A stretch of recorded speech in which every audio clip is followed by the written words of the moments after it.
Well, we're just starting to get just a little tinge of color in the trees, but we've been warned that because we're in drought, we'll have vibrant colors, but only for a short period of time, and then the leaves will fall off the trees.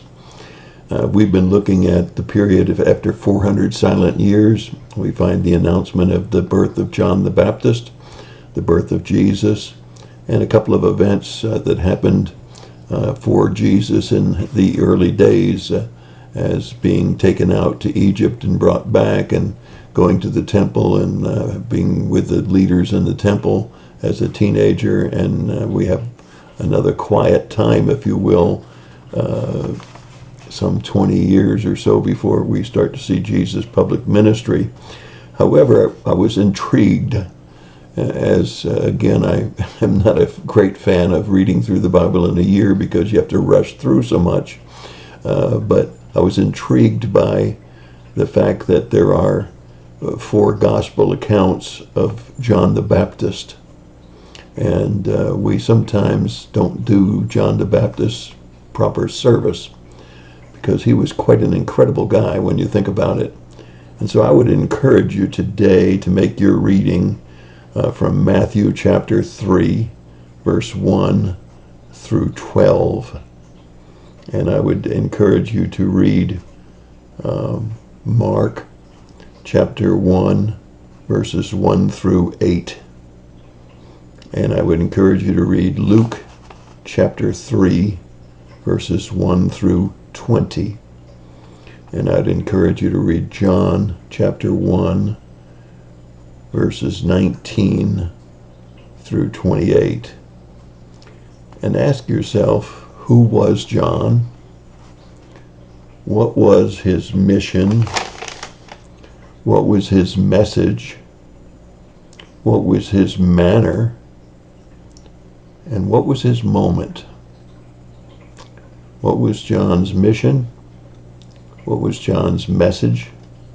What was John's manner? And what was his moment? I think you kind of find it quite interesting to see who John really was, and to understand his mission, to understand his message, to understand his manner, and then his moment. I think I enjoyed today spending at least 2 hours, maybe more, on just looking at John, meditating on it.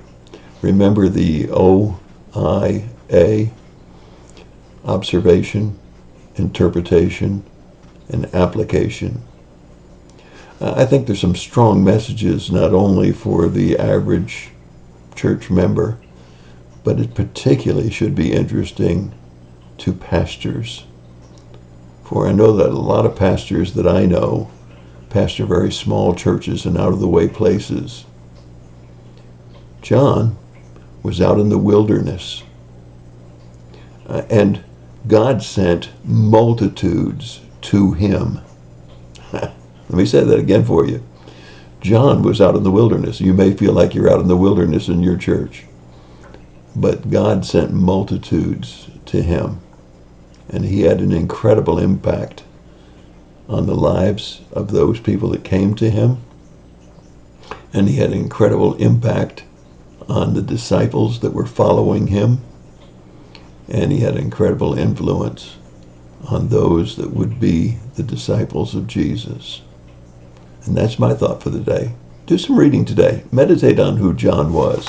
Meditate on what his mission, his message, his manner, and his moment really were. Be sure not to miss out on Matthew chapter 14 and John's outcome. God bless. Have a great day.